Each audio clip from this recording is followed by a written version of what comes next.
Exhibition. এই যে আজকে আমাদের বাংলার থিম 12 মাসে 13 পার্বণ। এখানে সমস্ত পার্বণগুলো দেখানো হয়েছে। 12 মাসে যে যে পার্বণগুলো হয় আমাদের, এই যে দুর্গোৎসব, বসন্ত উৎসব, চড়ক, এই যে চড়ক,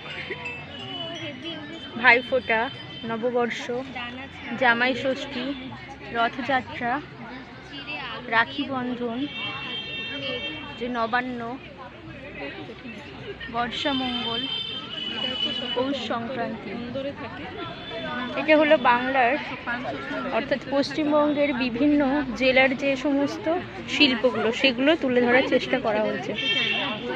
পশ্চিম মেদিনীপুরের মাদুর, শঙ্খশিল্প, পুরুলিয়ার ছৌ নাচ, মুখোশ, পটচিত্র, পাট শিল্প, কয়লা, নকশি কাঁথা, লন্ঠন শিল্প, দার্জিলিংয়ের চা শিল্প, গামছা, তাঁত শিল্প, কৃষ্ণনগরের পুতুল, মাটির পুতুল।